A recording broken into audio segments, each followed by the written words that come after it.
Hello friends, स्वागत है आप सभी का। आई होप कि आप सभी अच्छे होंगे। तो माय डियर फ्रेंड, जैसा कि आपको पता होगा प्रीवियस सेशन में हम लोगों ने बॉयंसी को कंप्लीट किया था। हमारा चैप्टर नंबर 4 जो कि आपका था hydrostatic force on the body, that means buoyancy, वो चैप्टर आपका कंप्लीट हो चुका है। अब आज के इस सेशन में हम लोग चैप्टर नंबर 5 स्टार्ट करने जा रहे हैं, जो कि क्या है आपका kinematics of fluid flow. Okay, तो ये आपका न्यू चैप्टर आज स्टार्ट होने जा रहा है। ओके, तो चलिए स्टार्ट किया जाए। ठीक है, तो यहाँ पर देखिए माय डियर, चैप्टर नंबर 5 जो कि काइनेमैटिक्स ऑफ फ्लूइड फ्लो है, ये आपके कंपटीशन पॉइंट ऑफ व्यू से काफ़ी इम्पॉर्टेंट है। आप कोई भी एग्ज़ाम अगर जूनियर इंजीनियरिंग के लेवल पर देने जा रहे हैं, ठीक है, चाहे वो एसएससी जेई हो या स्टेट जेई हो या आरआरबी जेई एग्ज़ाम हो, तो कोई भी एग्ज़ाम यदि आप देने जा रहे हैं तो वहाँ पर उस एग्ज़ाम में ये टॉपिक काफ़ी इम्पॉर्टेंट रहेगा। ठीक है, तो चलिए स्टार्ट किया जाए।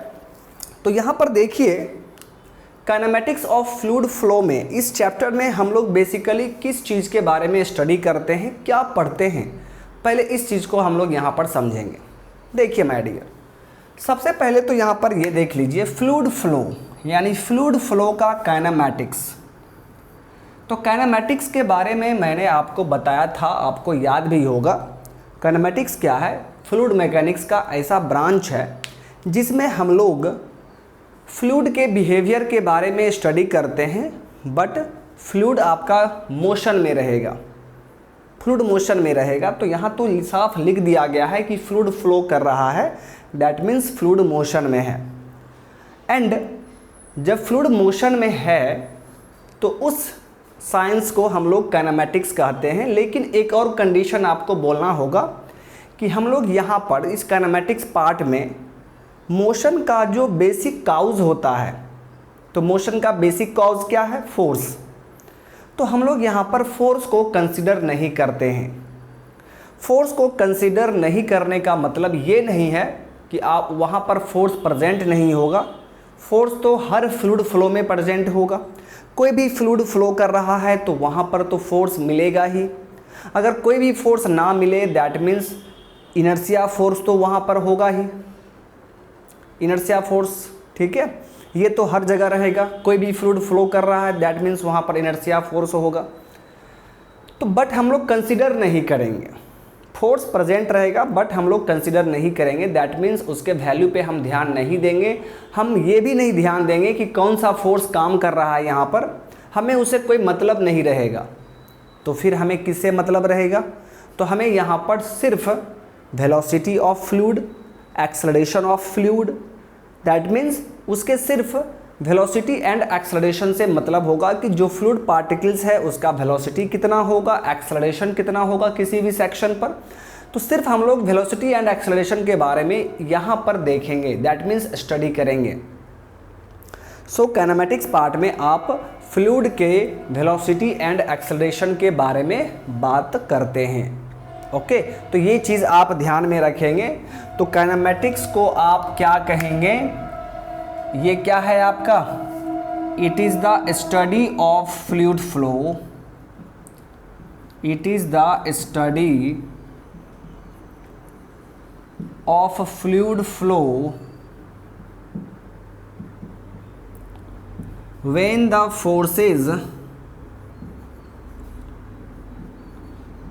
the forces और फोर्सेस क्या होता है? फोर्स को आप क्या कहते हैं? Basic cause of motion, basic cause of motion. when the forces are not considered,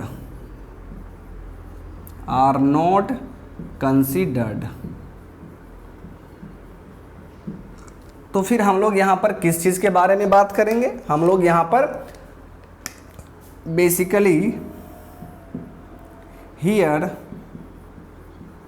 here in kinematics,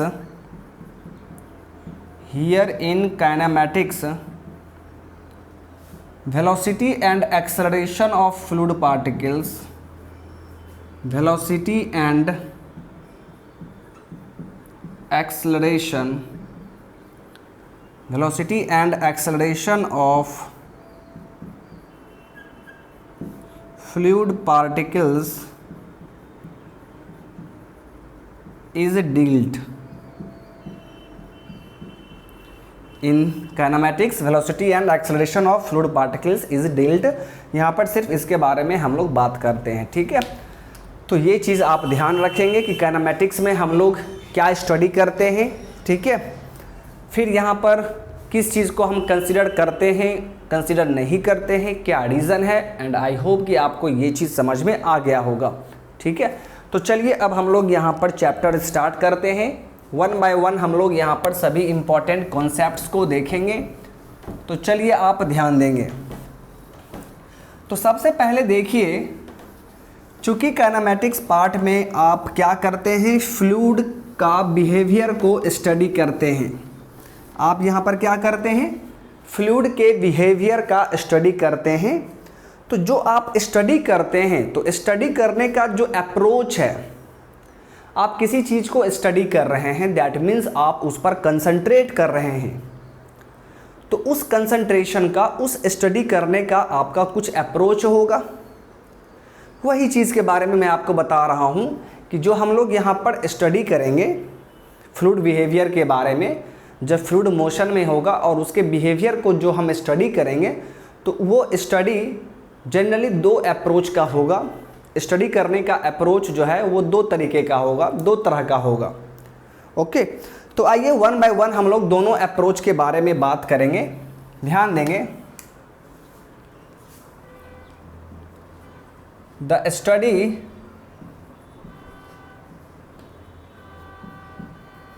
study of fluid particles, the study of fluid particles in kinematics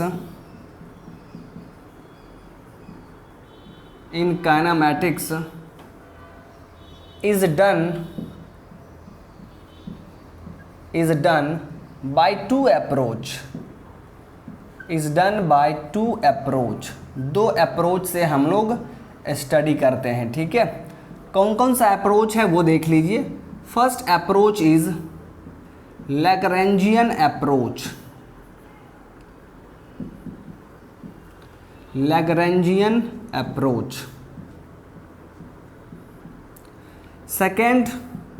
second approach is Eulerian approach.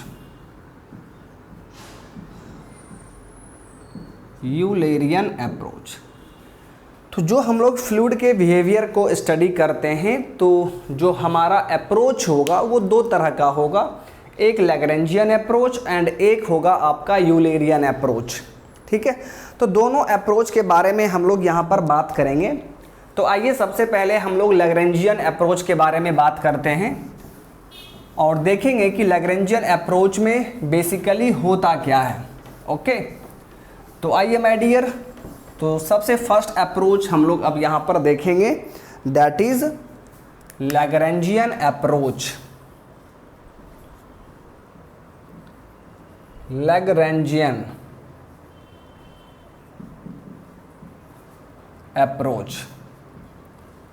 अब यहाँ पर देखिए, इस लैग्रैंजियन approach को समझने की कोशिश करते हैं। ध्यान दीजिए, मान लीजिए कि ये कोई कंटेनर है, ठीक है। और इस कंटेनर में मान लीजिए ये कंटेनर है और इस कंटेनर में मान लीजिए कि वाटर पार्टिकल्स हैं,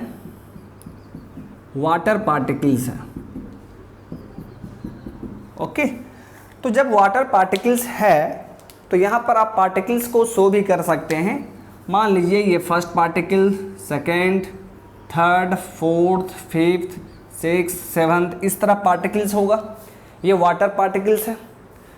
तो इस लैग्रैंजियन अप्रोच में हमारा किस तरह का मेथड यूज़ होगा, क्या हम यूज़ करते हैं, ठीक है, किस तरह का हमारा अप्रोच होगा, वो आप अच्छे से ध्यान से मेरी बात को सुनिएगा। देखिए, तो इस अप्रोच में क्या होता है, हम लोग अपना सारा कंसंट्रेशन सबसे पहले इस फर्स्ट मॉलिक्यूल पर लगाएंगे। सबसे पहले हम लोग इस फर्स्ट पार्टिकल्स पर अपना सारा कंसंट्रेशन को शिफ्ट करेंगे, ठीक है।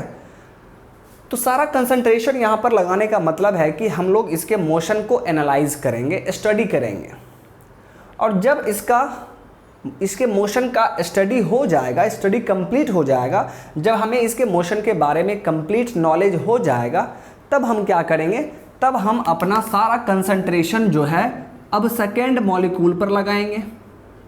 सेकेंड मॉलिक्यूल पर अपना कंसंट्रेशन शिफ्ट करेंगे और फिर इसके मोशन को एनालाइज करेंगे, ओके।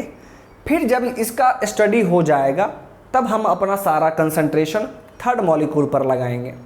तो इसी तरह वन बाय वन करके हम लोग सभी पार्टिकल्स के मोशन को स्टडी कर लेंगे, एनालाइज कर लेंगे। बात समझ में आ रहा?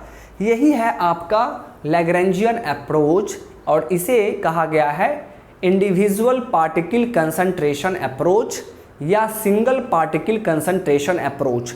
मतलब इस अप्रोच में हम लोग सिंगल पार्टिकल का स्टडी करते हैं, ठीक है।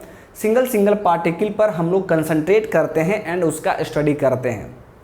इसीलिए इस अप्रोच को सिंगल पार्टिकल कंसंट्रेशन अप्रोच भी कहा गया है। यहाँ तक क्लियर है? चलिए अब यहाँ पर देखिए, अब इससे क्या होगा, आप एक एक पार्टिकल को स्टडी कर रहे हैं, एक एक पार्टिकल पर अपना कंसंट्रेशन लगा रहे हैं और फिर उसके मोशन को एनालाइज करने के बाद आप अपना सारा ध्यान, कंसंट्रेशन दूसरे मॉलिक्यूल पर शिफ्ट करते हैं, फिर उसके बाद तीसरा, चौथा, इस तरह आप वन बाय वन करके सभी मॉलिक्यूल्स को स्टडी करते हैं। लेकिन माय डियर फ्रेंड, किसी भी सिस्टम में जो नंबर ऑफ फ्लूइड पार्टिकल्स होगा वो बहुत ज़्यादा होता है। नंबर ऑफ फ्लूइड पार्टिकल्स क्या होगा? बहुत ज़्यादा होगा। अब आप सोचिए, आप वन बाय वन सभी पार्टिकल्स का स्टडी कर रहे हैं और चूंकि नंबर ऑफ फ्लूइड पार्टिकल्स काफ़ी ज़्यादा होगा सिस्टम में, सो यहाँ पर पूरे सिस्टम को स्टडी करने में आपका काफ़ी टाइम जाएगा। ये बहुत ही ज़्यादा टाइम कंज्यूमिंग अप्रोच है। It is a very big time consuming approach. और यही कारण है माय डियर कि इस अप्रोच को हम अपने फ्लूइड मैकेनिक्स में स्टडी नहीं करते हैं, इस अप्रोच को हम लोग प्रेफर नहीं करते हैं। बात समझ में आ रहा है? लैग्रेंजियन अप्रोच को हम प्रेफर नहीं करेंगे। बात समझ में आ गया? चलिए, बहुत ही अच्छा। अब फिर आपका सवाल ये होगा कि सर ठीक है, हम लोग इसको यूज़ नहीं करेंगे, इस अप्रोच को यूज़ नहीं करेंगे। क्यों नहीं यूज़ करेंगे ये आपको तो समझ में आ गया होगा, लेकिन इस अप्रोच का यूज़ कहाँ पर होगा? कहीं तो ऐसा होगा जहाँ पर इस अप्रोच को यूज़ किया जाता होगा। बिल्कुल माय डियर, रिसर्च वर्क में जब रिसर्च वर्क आप देखेंगे, ठीक है, तो वहाँ पर फ्लूइड पार्टिकल्स के केस में जो आप रिसर्च वर्क करेंगे तो वहाँ पर लैग्रेंजियन अप्रोच को प्रेफर किया जाता है। क्यों? रिसर्च वर्क में हम क्या करते हैं, मॉलिक्यूलर लेवल पर जाकर, किसी भी टाइप के रिसर्च वर्क में हम क्या करते हैं, मॉलिक्यूलर लेवल पर जाकर स्टडी करते हैं। तो ये क्या हो गया, ये तो मॉलिक्यूलर लेवल ही है ना जी।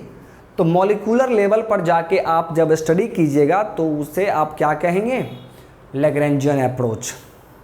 अब देखिए, तो रिसर्च वर्क में यही अप्रोच यूज़ किया जाता है, क्योंकि रिसर्च वर्क में ध्यान रखिएगा दो चीज़ को कंसिडर नहीं किया जाता है।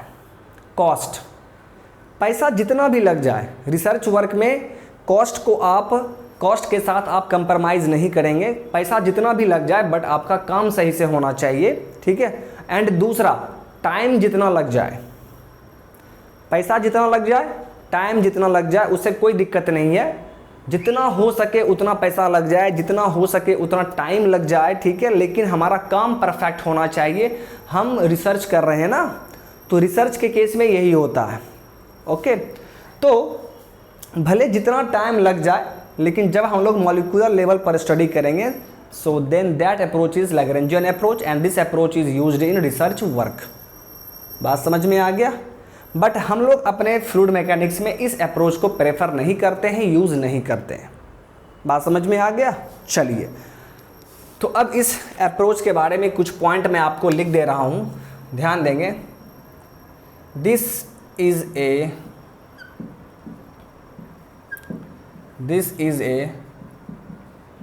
Single particle concentration approach, single particle concentration approach, concentration approach. In this approach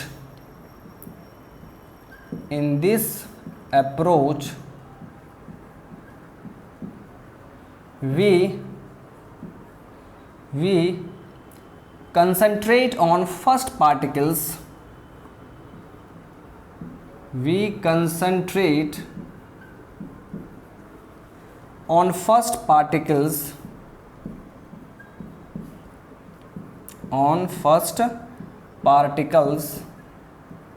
and its motion is analyzed,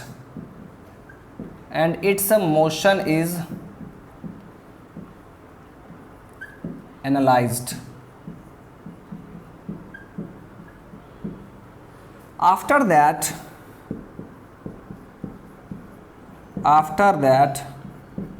we shift our concentration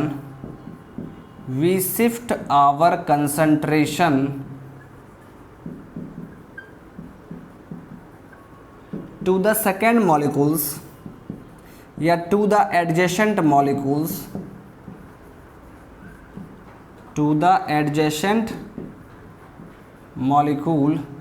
and its motion is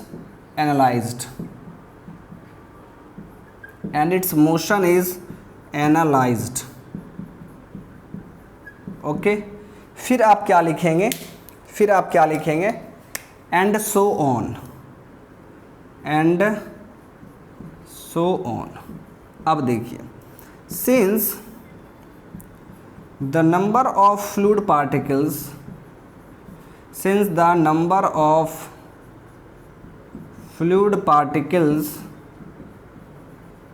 are very large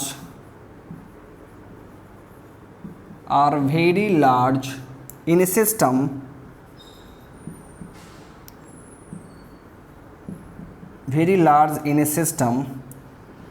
so this is a very big time consuming approach,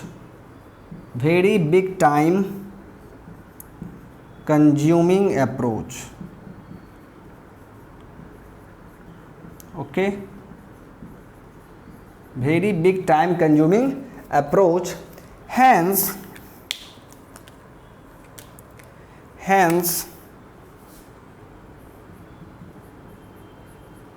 we don't prefer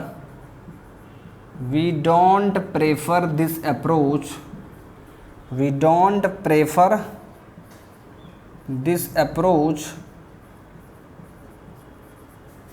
for our fluid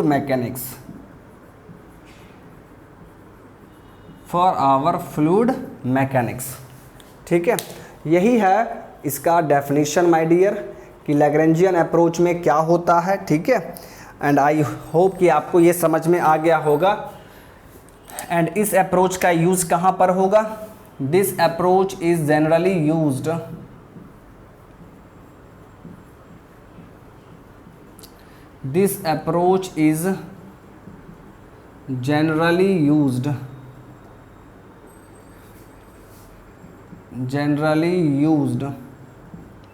in research work,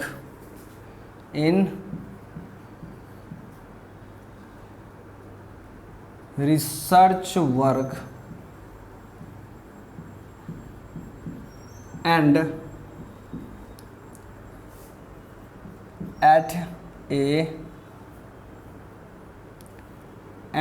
a high altitude,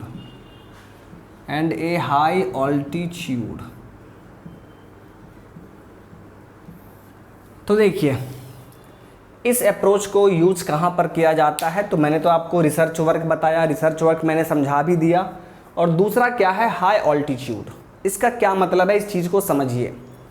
high altitude बोल रहा है, that means high height. मान लीजिए my dear friend, ये आपका earth surface है, और यहाँ से काफ़ी ऊपर, डिस्टेंस बहुत ज़्यादा है, काफ़ी ऊपर आप यहाँ पर ठीक है, ये देखना चाह रहे हैं कि यहाँ पर क्या होगा। अब देखिए माय डियर, अर्थ से आप काफ़ी ऊपर जा रहे हैं तो वहाँ पर प्रेशर का वैल्यू क्या होगा, काफ़ी कम होगा।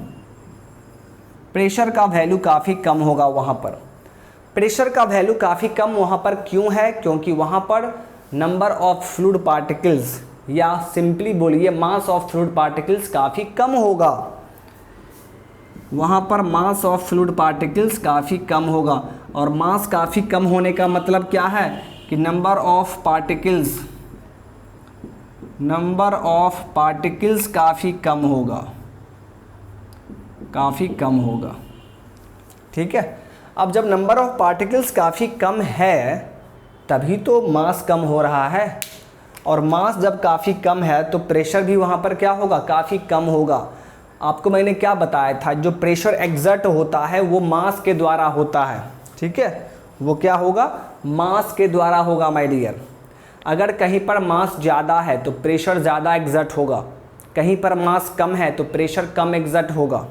ओके, तो अब देखिए, जब नंबर ऑफ पार्टिकल्स काफ़ी कम है, यहाँ पर क्या था, नंबर ऑफ पार्टिकल्स काफ़ी ज़्यादा था, ठीक है, तो इसीलिए हम लोगों ने इस अप्रोच को प्रेफर नहीं किया। लेकिन अगर हाई ऑल्टीट्यूड के बारे में बात किया जाए तो हाई ऑल्टीट्यूड पे my dear friend number of particles काफ़ी कम हो चुका है। अब जब नंबर ऑफ पार्टिकल्स काफ़ी कम हुआ है तब तो आप इस अप्रोच को यूज़ कर सकते हैं। दैट मीन्स अब आप आसानी से 1 बाय 1 करके सभी मॉलिक्यूल्स का स्टडी कर सकते हैं, ठीक है। यही इसका मतलब हुआ कि इस अप्रोच को हम लोग हाई ऑल्टीट्यूड पे यूज़ कर सकते हैं। ओके, तो ये था माय डियर लैग्रेंजियन अप्रोच। अब आइए, अब हम लोग सेकेंड देखते हैं, यूलेरियन अप्रोच।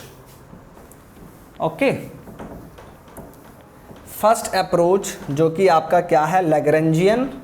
अब सेकेंड अप्रोच जो हम देखने जा रहे हैं वो है आपका यूलेरियन अप्रोच।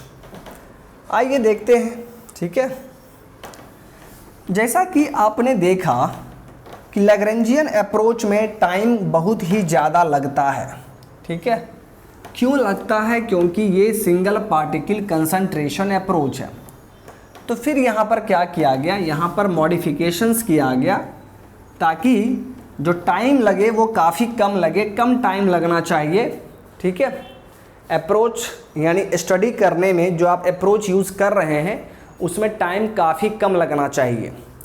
तो उसके लिए एक दूसरा अप्रोच आया जिसे कहा गया है यूलेरियन अप्रोच।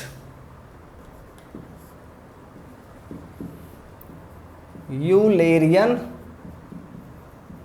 अप्रोच,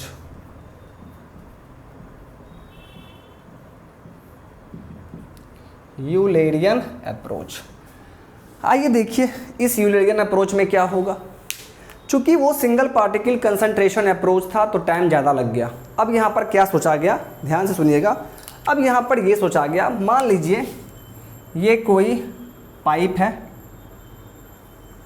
और यहाँ से फ्लूइड पार्टिकल्स बाहर निकल रहा है, यहाँ से फ्लूइड पार्टिकल्स बाहर निकल रहा है, ठीक है। तो ये सभी क्या है, फ्लूइड पार्टिकल्स। ये सभी क्या है जी, फ्लूइड पार्टिकल्स।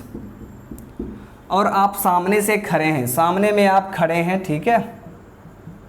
सामने में आप खड़े हैं और आप क्या देख रहे हैं कि एक सोर्स से फ्लूइड पार्टिकल्स बाहर निकल रहा है।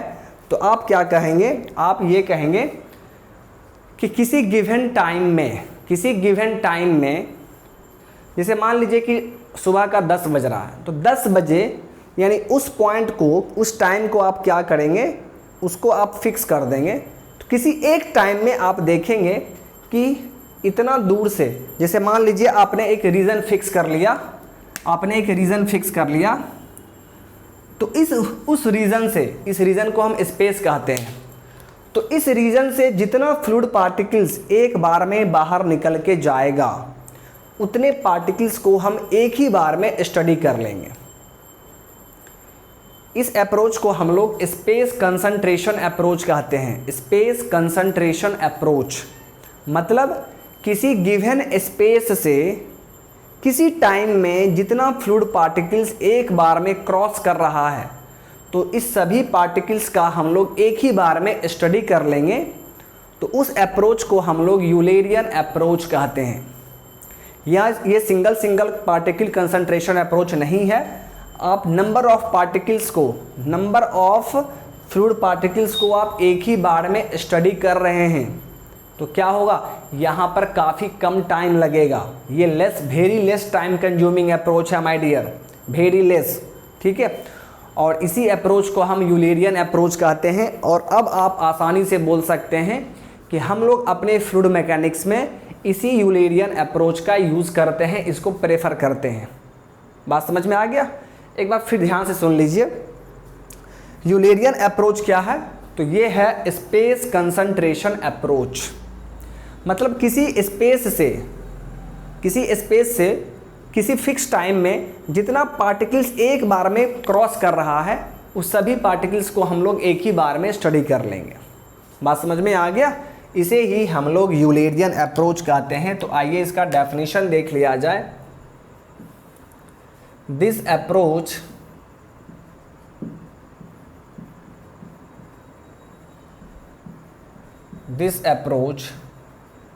is a space concentration approach,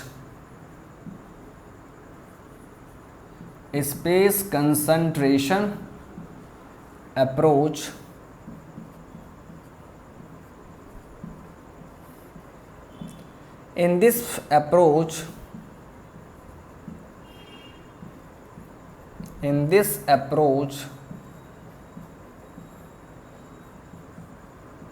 the number of particles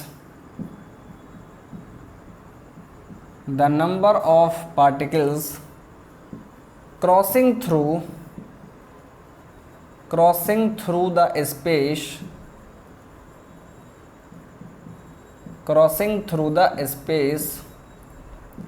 is analyzed at the same time,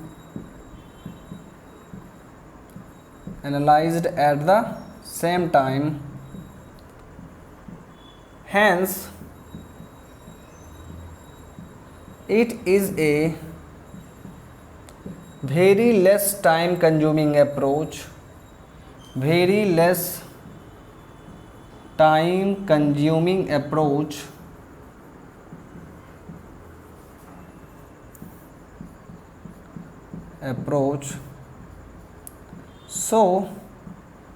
so we use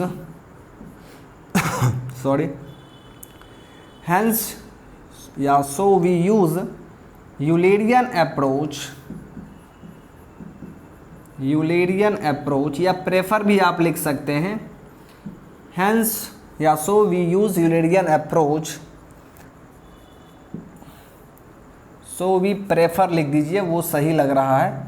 so we prefer Eulerian approach in our fluid mechanics,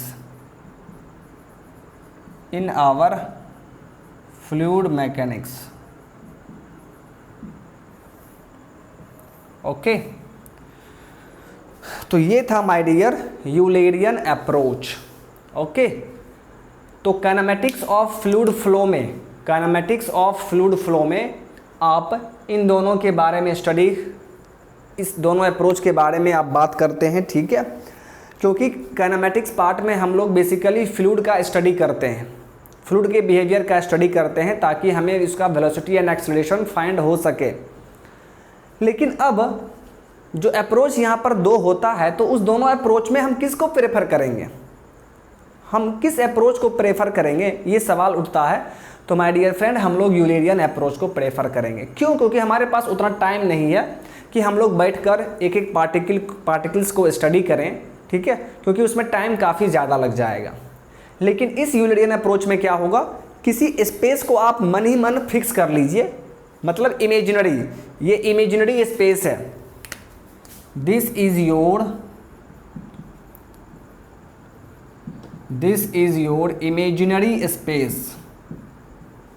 तो किसी इमेजिनरी स्पेस से एक time में, एक ही टाइम में, मतलब मान लीजिए 10 बजे सुबह, जैसे ही घड़ी में 10 बज रहा है, उस टाइम उस स्पेस से जितना फ्लूइड पार्टिकल्स एक बार में क्रॉस कर रहा है, उस सभी पार्टिकल्स को आप एक बार में ही स्टडी कर लेंगे, यानी पूरे स्पेस को आप एक ही बार में स्टडी कर रहे हैं, इसीलिए इसे स्पेस कंसंट्रेशन अप्रोच कहा गया है। ओके, और चूंकि यहाँ पर एक ही बार में स्टडी हो जाता है, इसीलिए यहाँ पर टाइम कंज्यूमिंग काफ़ी कम होगा, बहुत ही कम टाइम आपको यहाँ पर लगेगा, बहुत ही कम टाइम आपको यहाँ पर लगेगा। ओके, चलिए, इसीलिए हम अपने फ्लूइड मैकेनिक्स में इसी अप्रोच को प्रेफर करते हैं। अब देखिए माय डियर, सेम यही दोनों अप्रोच थर्मोडायनामिक्स में भी आपने पढ़ा होगा। एक होता है माइक्रोस्कोपिक अप्रोच, एक होता है मैक्रोस्कोपिक अप्रोच, मैक्रो। तो थर्मोडायनामिक्स में माय डियर इसी अप्रोच को आप मैक्रोस्कोपिक अप्रोच कहेंगे, मैक्रोस्कोपिक अप्रोच कहेंगे। एंड लैग्रेंजियन अप्रोच को हम थर्मोडायनामिक्स में क्या कहेंगे? Microscopic approach. बात समझ में आ गया? तो ये चीज़ आप ध्यान में रखेंगे। आई होप कि आपको ये चीज़ अच्छे तरीके से समझ में आ चुका है। ठीक है, अब यहाँ पर एक और चीज़ देख लीजिए, इसका एग्जाम्पल देखते हैं। इसका एग्जाम्पल, जैसे मान लीजिए जनरली आप देखते होंगे, जैसे मान लीजिए ये कोई सिलेंडर है, फॉर एग्जांपल ये आपका सिलेंडर है, इसके अंदर कोई गैस है, कोई गैस है, और फिर आप देखते हैं कि यहाँ पर प्रेशर गेज लगा हुआ है। This is pressure gauge. तो इस प्रेशर गेज का काम क्या है? तो इस प्रेशर गेज का काम है माय डियर प्रेशर को मेजर करना। किसका प्रेशर? तो अंदर में जो फ्लूइड है उसका प्रेशर ये बताएगा। मान लीजिए किसी टाइम में ये प्रेशर बता रहा है, तो वो किसका प्रेशर होगा? तो सभी फ्लूइड पार्टिकल्स का होगा ना जी। ऐसा तो नहीं है कि ये प्रेशर गेज बोलता है कि इतना प्रेशर इस पार्टिकल का है, इतना प्रेशर इसका है, इतना प्रेशर इसका है। ऐसा तो वो रीडिंग नहीं देता है। वो क्या करता है? पूरे सिस्टम का प्रेशर बता देता है, मतलब ये एवरेज वैल्यू बता देता है। दैट मीन्स ये पूरे स्पेस को एक ही बार में स्टडी कर लेता है। दैट मीन्स ये क्या है? Eulerian approach. यही तो हम लोग यूज़ करते हैं।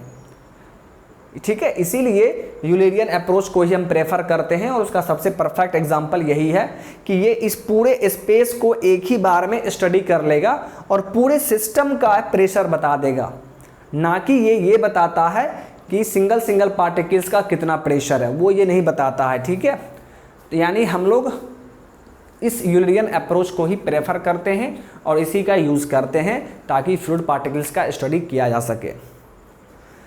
तो माय डियर फ्रेंड, आज के इस सेशन को हम लोग यहीं पर स्टॉप करते हैं। अब इसके आगे हम लोग डिफरेंट टाइप्स ऑफ फ्लो के बारे में बात करेंगे, जैसे आपका स्टेडी फ्लो, अनस्टेडी फ्लो क्या होता है, uniform flow, non uniform flow क्या होता है, rotational flow and irrotational flow क्या होता है, laminar flow and turbulent flow क्या होता है। तो अगले सेशन में हम लोग डिफरेंट टाइप्स ऑफ फ्लो के बारे में बात करेंगे। ओके, बट इस सेशन को हम लोग यहीं पर स्टॉप करते हैं। आई होप कि आपको सब कुछ समझ में आ गया होगा। तो चलिए माय डियर, मिलते हैं नेक्स्ट सेशन में। So thank you, bye bye.